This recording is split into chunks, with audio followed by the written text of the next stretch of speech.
समग्र विश्व वृक्ष क्षय जो मानव समाज ध्वंस होगा भली अभावन परिस्थिति देखा आमे सिना ए केवल कोठाबाड़ी निर्माण करी कंक्रीट जंगल रूपी सहरीकरण कर चलीछु किंतु हाराहारी 3 सिलिंडर ऑक्सीजन देउथवा वृक्षटी को नाश करुछु जो ऑक्सीजन आमे निश्वास नहीं प्राण संचार करुछु एणु एभली एक अभावन घड़ीसंधि मुहूर्त लायंस क्लब भद्रकाली डिवाइन वृक्षरोपण को निजर मेगा प्रोजेक्ट भाव ग्रहण करी परिवेश संतुलन रक्षा निमंते आज पवित्र गम्हा पूर्णिमा तथा रक्षाबंधन अवसर में बरपदा स्थित सत्यनारायण मंदिर परिसर में शताधिक वृक्षरोपण कर उपलक्षे एक सचेतनता सभा मंदिर परिसर में सभापति पद्मन कुमार नायक अध्यक्षतार होता एवं एक महत् कार्य क्लब पक्षर वर्ष सारा जारी रहिबो बोली वरिष्ठ लायंस आईनजीवी परशुराम द्विवेदी सूचना देते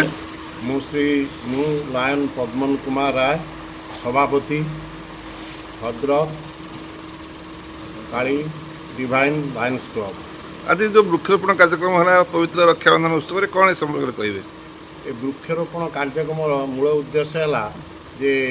आमर लायंस क्लब गोटे आंतर्जातिक सेवा संगठन एवं ये सेवा संगठन गोटे अंशविशेष भाव में सेवा कार्यक्रम आमको हाथ को निया जाइछि एवं ये सेवा कार्यक्रम माध्यम आम आज बरपदार सत्यनारायण मंदिर प्रांगण में वृक्षरोपण कार्यक्रम हाथ को नहींचु यार मुख्य उद्देश्य है जे वर्तमान परिवेश जो दिन को दिन नष्ट होगा जाऊँगी एवं गछर संख्या नष्ट होगा गलानी तेणु या आखि आगे रखी आम यही कार्यक्रम वर्ष सारा चालू रहिबो एवं आज यहीठार आमर ए कार्यक्रम आरंभ होइछि।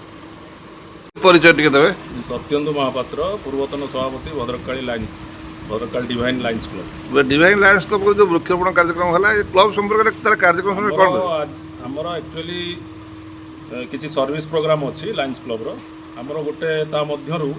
गोटे होची प्लांटेशन करबा परिवेश सुरक्षा पाई आज आमे बरपदा स्थित सत्यनारायण मंदिर प्रांगण रे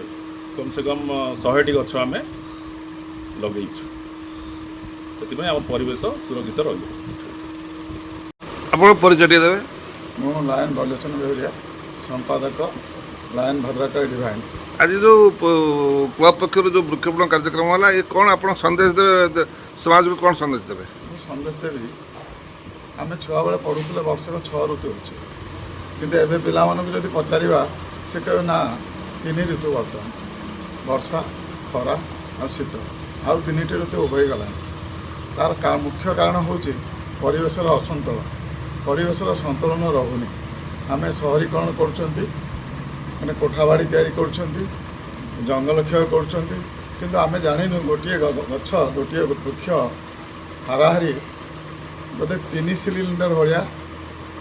ऑक्सीजन दूसरी जो ऑक्सीजन आम निश्वास नौ सी है आम कौन प्राण संचार करुच्ची आ उद्भिद जगत आज प्राय ध्वंस हुए तेणु लायंस क्लब